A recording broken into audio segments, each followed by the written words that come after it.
Hey everyone, in just a couple of days, we're going to be getting what is hopefully going to be a new expansion of cards for Cross Duel. But what we're also getting are some balance changes, and we're going to look through those today.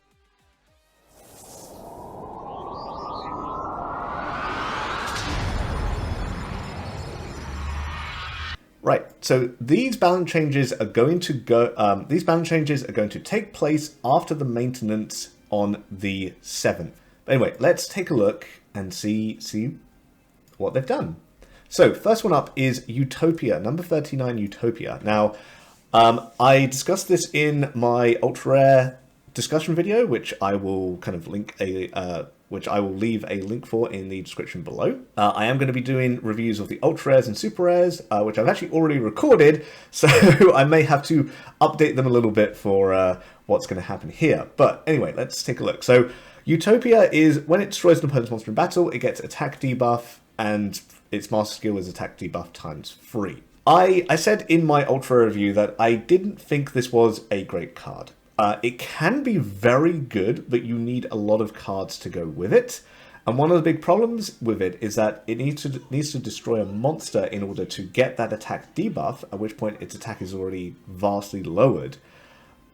And your opponent can just put a card in defense mode. So after the update, as well as the attack debuff, it is going to get attack supplement, which is it will restore Utopia's attack by 400 at the end of the turn, and at times 2 it will restore it by 800 at the end of the turn. This makes the card a lot better. This makes the card so that you can actually kill a monster and have it regain all of its attack without needing to kind of spend those extra cards in order to like give it those extra attacks. This definitely makes the card a lot better. It means that you don't need as many cards to help it out to make it good. I think you could probably, if you stick a Battle Mania in your deck, your opponent is obviously going to try sticking a monster in defense mode after this has gotten its attack buff up. You stick a Battle Mania in your deck, that means that Utopia is going to get the skill where whatever monster it battles, it is going to switch them to attack mode. And very quickly, with just those two cards, this card is going to be very difficult to defeat. Now, obviously, that is dependent on you getting those two cards. You can obviously also have enemy controller in, stop defense to help this out. But I definitely think that it makes this card a lot better, especially when it's attacking down the lane and you're attacking, someone is defending up to defend up their life points, because you having cards to switch monsters to attack, and this decreases its attack, those monsters' attacks, is going to get to hit directly quite often. It's a small change, but I think definitely a welcome one. I think the special one, there's probably not going to be too much difference at a special skill level, but at a master skill level, I think this card, it's definitely going to be worth trying out, at least. And I think it may actually kind of rank up one rank on my wherever I placed it on my on my ultra review. But yeah, definitely a nice buff for this card. Hope to see more of it on the ladder. Next one up we have is Dark Magician Girl. So before it is you select one monster in your graveyard with Wizardry and return it to your hand. Now it is select one monster in your graveyard with Wizardry and special summon it. So immediately, I think this makes the Dark Magician a lot more playable. Because if we think of monsters that have Wizardry, probably the two strongest ones are either going to be the Dark Magician or the 1800 attack point level 4 monster that you can sort of get back to your hand with Wizardry. Now, Dark Magician, you saw on my ultra list, is probably one of the lowest ranks, because it's just not really playable. At 2 sacrifices, and a deck with Wizardry, where you're going to have a lot more spell cards than normal decks, it's very difficult to get out and to be playable. But now, the fact that if you play it and then you get out Dark Magician Girl, you basically just bring it back, it definitely makes the card a lot more playable. Whether it becomes playable enough, I'm not sure.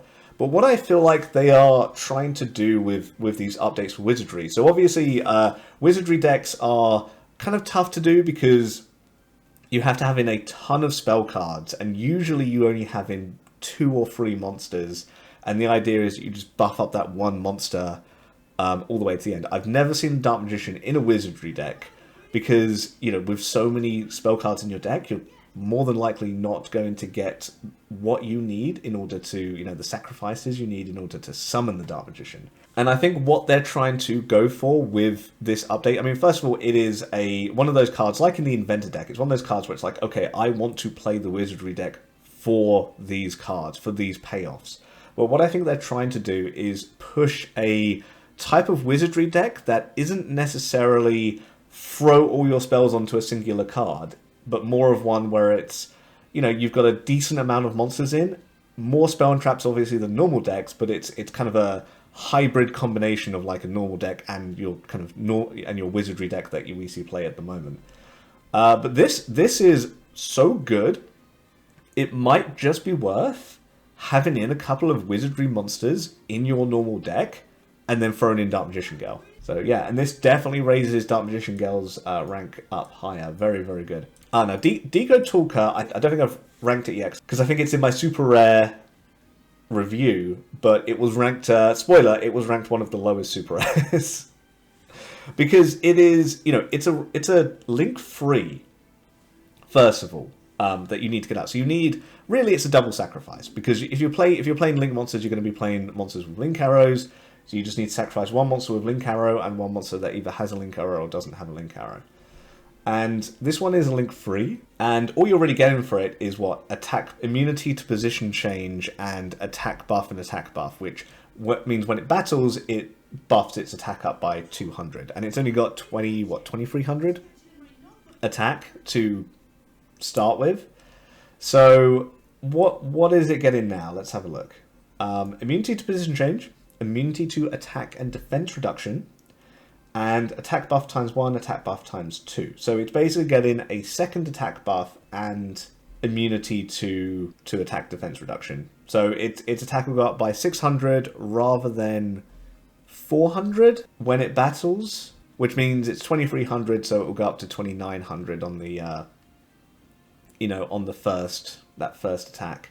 Now, if you have this as your master card, it does have an attack supplement and it does have another attack buff, so you can make it go up by 800 and gain 400 back at the end of the turn. That wouldn't be too bad, but I still feel there are like other ace monsters you're probably going to prefer to have. I think, like, you know, the attack defense reduction is not always going to come up.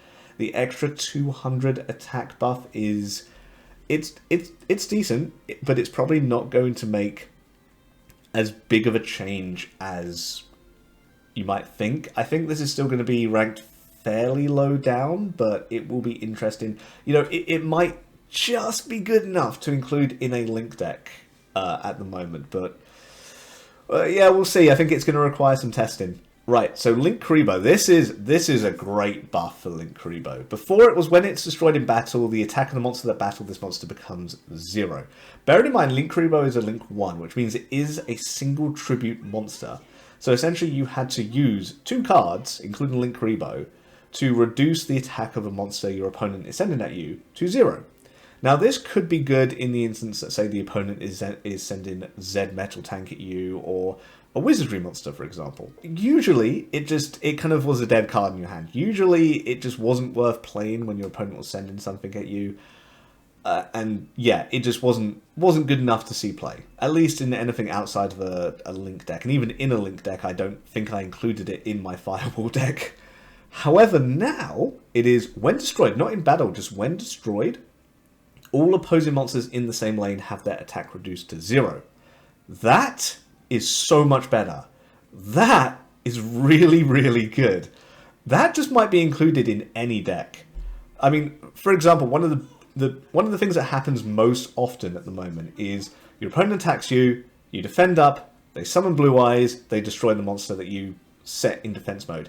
This is a direct counter to basically the 2 biggest, the most common plays in the game, which is Blue Eyes and Zed Metal Tank. So I can definitely see this being played after this. I will definitely even try this in my main deck. I'm going to try this probably in as many decks as I can fit it in, and just to see. I think the only place this may not fit in is in specialized decks like Inventor and Wizardry, stuff like that. But in any other deck, I think this is going to be a really great addition, because it counters the current meta plays. Because you play this, Blue Eye, Blue Eyes destroys it, and then all of the monsters go to 0. And even if Blue Eyes doesn't destroy it, the moment that first monster hits it, Blue Eyes, who is probably going to be in your lane, is going to go to 0, along with whatever monster they have in front. So this is fantastic, this card. Absolutely amazing buff. Right, next we have Sports Dragon Slugger. So before, it was when summoned, all your monsters with extra attack gain 500. Now it is when summoned, all your monsters with extra attack gain 700. I think that's very, very good for an extra attack deck. I mean, it's only 200 more, but that can make a difference. I haven't had the chance to really test out an extra attack deck, but there have been a lot of buffs for it recently, or possibly further down in this, which are going to help make it better. And yeah, anything that makes it better is going to be good. All of your monsters gaining 700 attack is absolutely fantastic. When you play this, you're likely going to have... This is like a little bit of a weird one, right, for extra attack. Because with extra attack, you're probably not going to attack every single lane. So you're not going to get 700, 700, 700. More than likely, what is going to happen is you're going to have 1 or 2 monsters down one lane, maybe a monster down another lane. It's still, 1,400 to 2,100 attack on, all of your monsters. Which is for a low level monster and sort of quick attack as well, seeing as it's been put onto monsters that are already kind of moving down the lane. I think it's pretty good. I think it's pretty good at 500. I think it's still pretty good at 700, and hopefully maybe we'll see some more extra attack decks come into fruition from all these buffs that we're getting. Right, now Forbidden Dress. Before it was, select one monster that has negation applied to at least one of its skills and remove the negation from all of its skills. Now it is negation applied to your monster's skills is removed. First of all, I haven't played this card because I don't think it was very good originally.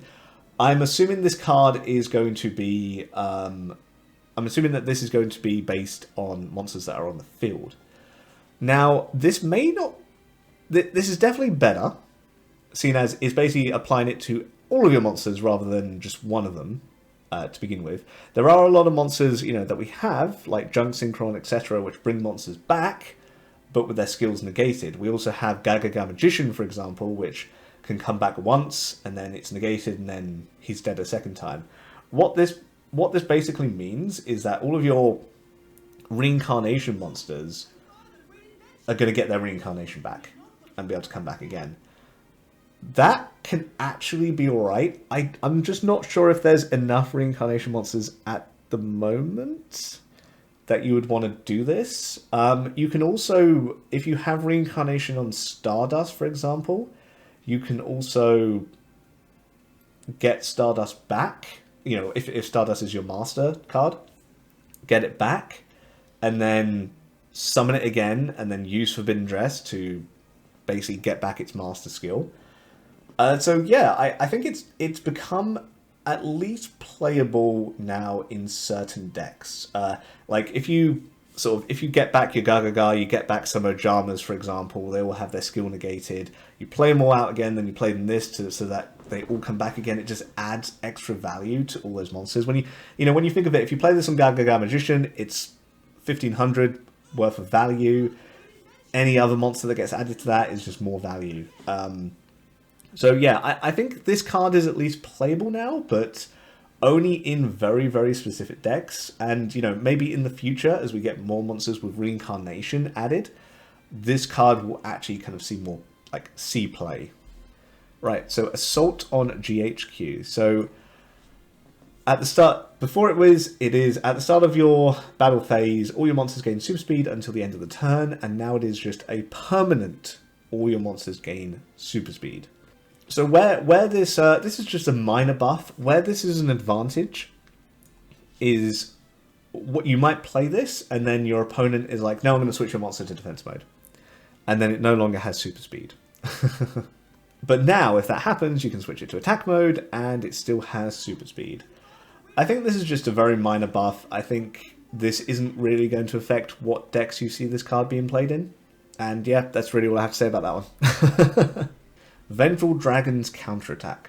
So before it was when one of your monsters is destroyed, all of your monsters gain 700 attack and defense. And now it is one of your monsters with extra attack is destroyed. All your monsters gain extra attack and 700 attack and defense.